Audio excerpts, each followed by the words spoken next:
Happy Wednesday. Welcome back to another episode. Last episode, we talked about our life leading up to Portugal and how we made the decision to finally move. In this episode, we're going to talk about how we actually executed that move. And we think this is going to be a pretty bulky episode, but you guys should get quite a bit from it. If you're interested in moving overseas, I think this will help a little bit. We get questions about stuff like this all the time. All the time. So this is a good one, yeah. I think. Let's get into it. Let's do it. Hi, I'm Morgan. And I'm Louie. And welcome to our podcast. So we decide we're going to move to Portugal in 2.5 months, right? Yeah. So now, what do you do next? It doesn't come with a checklist. No. So you kind of got to start figuring out yourself. Yeah. Of course, you want a place to live. That might be the first thing you might want to get checked off your list. So yeah. That was the first thing we did, was trying to look for a place to live in Portugal. Yep. I think by here, we already decided where we were going to live in a vid. Yep. As far as location, we just didn't have a place to live. So we get asked a lot, do you guys own, do you own a place in Portugal? We do not own. We currently rent, and we have rented since we moved. And I found that rental I scoured the internet looking for rentals, first of all, just like you would anywhere, right? Like I used to do that in the United States when we rented. And I looked on websites like Idealista, and I forget what the other ones are called. They're like Portuguese websites, and I can link a few of them in the show notes. But I actually ended up finding our first apartment here in Portugal through Facebook. So Facebook has a ton of groups like expat groups, properties for rent and for sale in Portugal, in Aveiro, in very specific locations. So if you're on the hunt for a place to buy or rent, I highly recommend checking out Facebook groups for whatever area that you're looking for. So then we secured a place, and we did all of our coordinating with them through WhatsApp. That was very unique because we never really used WhatsApp up until that point.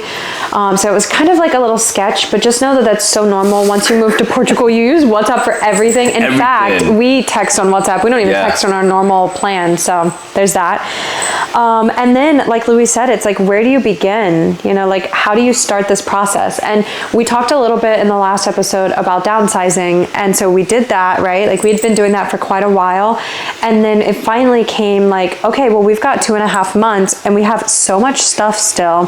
So we really started to prioritize, like, we're going to use these plates and these forks and these pots and pans and cups for the next 2 months, and everything else has got to go.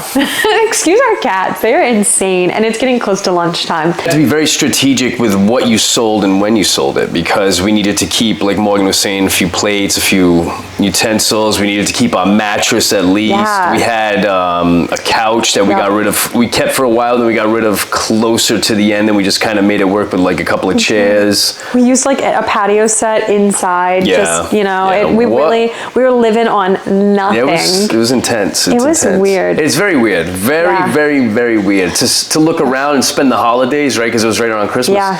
And there's nothing except like bare walls and... Yeah. We, a few things, like I realized just how much we actually don't have to live on, right? Like it was kind of eye-opening for me to see, like, I don't need hardly anything to survive.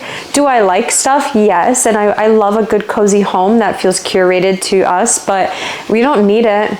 I mean, there are some people I've met who moved here with literally like 4 bags. We moved with 13, and it was the cat's bags. Yeah, they take up all the space. Not us. It was you guys. And so yeah, that was a very strange thing. Also, the next thing is that, like, it was the moment we realized this was happening, right? Like when you start to see everything disappearing out of your home and you're like, oh my God, this is reality. This is real.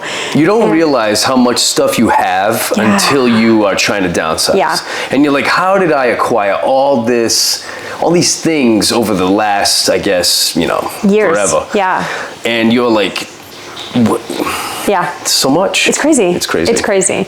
So, we continued to downsize, and, there, like we said, there's no checklist. So I told you guys in one of the first episodes that we use American and Friends PT for kind of like executing this move, and we did. It's a Facebook group that we got a lot of information from, a lot of valuable information from, and I still recommend it to this day. I think it really helped keep me sane.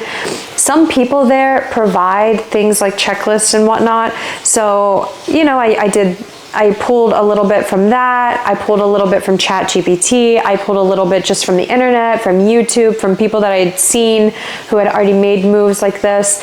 And the thing here is you really have to curate it to your lifestyle, right? Like, we get asked all the time, I want to move here, but I've got 2 kids and 3 animals. It's different than the move that we made with 2 people and 3 animals, right? Or maybe it's a single person who has absolutely nothing and was able to uproot easily, right? So you have to really curate the move to your lifestyle, your family's lifestyle, and it makes all the difference.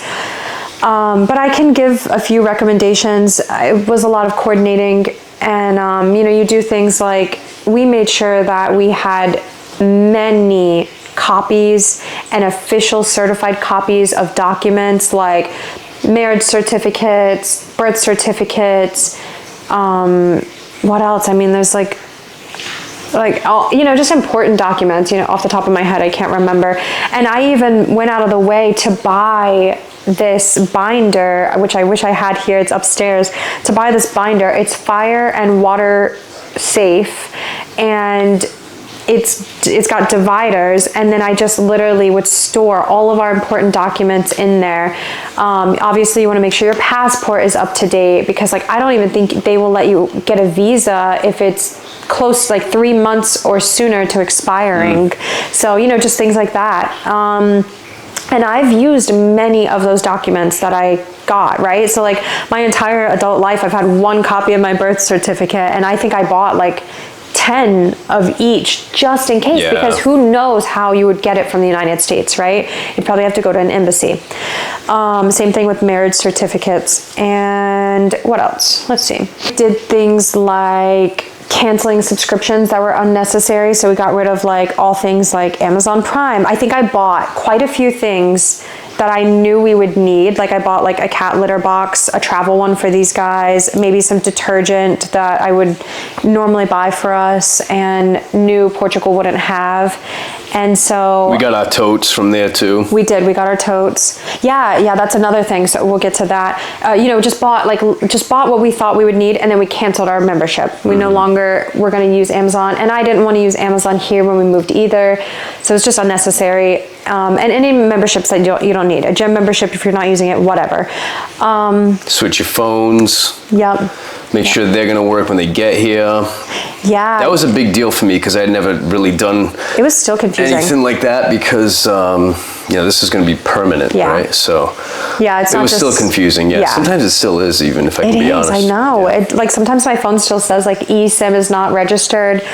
Because it's a Verizon from the US, but now I have a different SIM in it for Nosh, because we have Nosh here.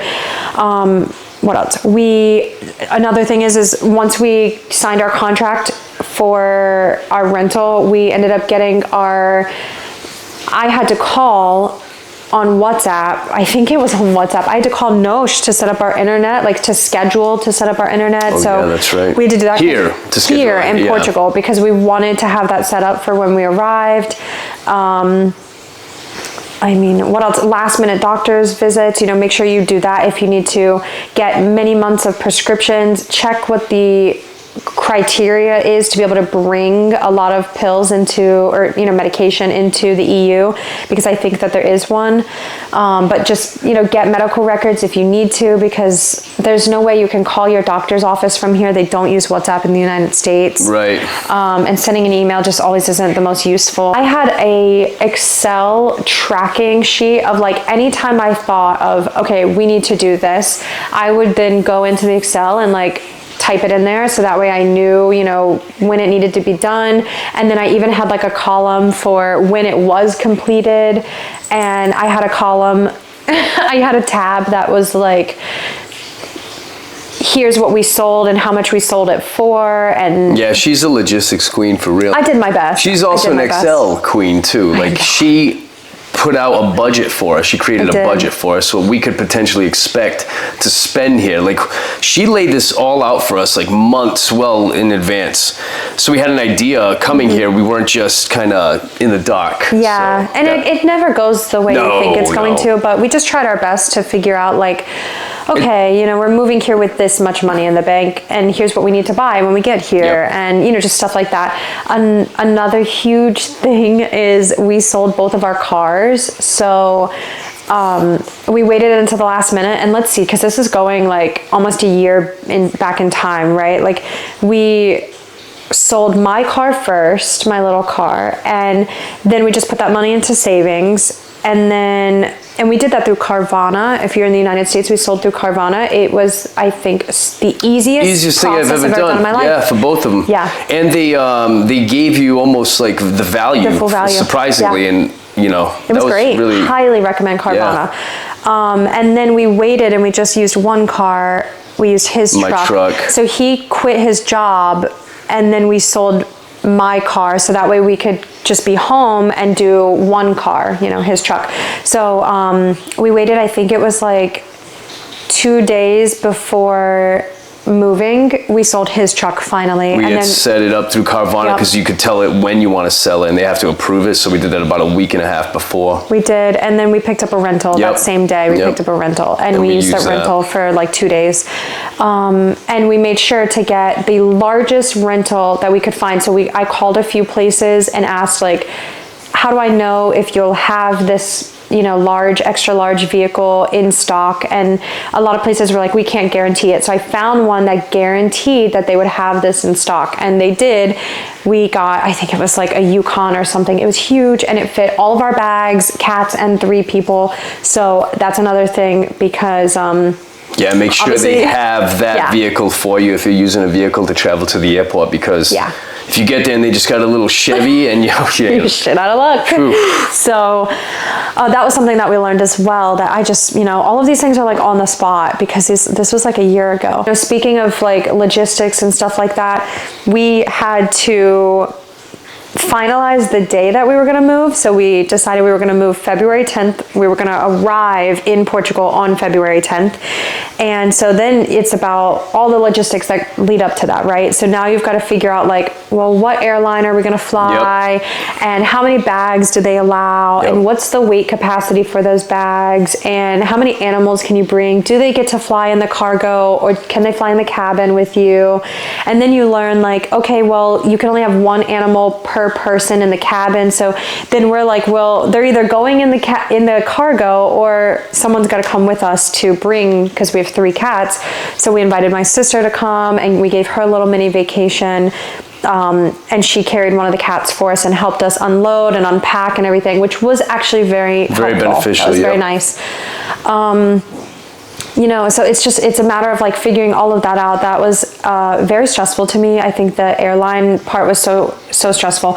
We thought we were going to fly first class because it was a one-way ticket, and we wanted to get as much rest as we could. And we had the cats. But we had the cats, and they don't let you fly first class with animals, so that was another thing. This particular airline didn't. Yeah, I don't know if any others do.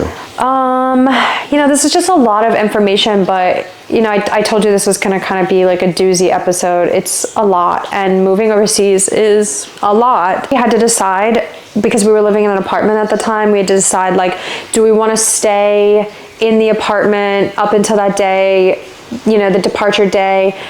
Do we want to fly out of the airport that is local to us, but then connect and potentially run into issues with all of our luggage and it not making it to Portugal, and just all of these logistics? And so it was February, so we had to think about, oh man, I hope, because we flew out of New Jersey, we drove from Virginia to New Jersey, hoping that it wasn't going to snow at that time, because then that was going to throw a wrench in all of our plans. We had to give our apartment 60-day notice, so that's why we were like, okay, well, we need to do that like immediately. So we did that, and then. Can I pause you right there? When we gave our 60-day notice, I remember sitting in that office and telling the woman at the front desk that we were giving our 60-day notice that we were leaving. That's, I think, when reality hit me the most. Really? I was right like, then? wow, in 2 months, I have to be out of this apartment. That was stressful because especially the day of was so stressful, right? Like we're trying to fill the car with the luggage and keep the cats in the house with the last litter box. And then, you're cleaning the apartment at the same time and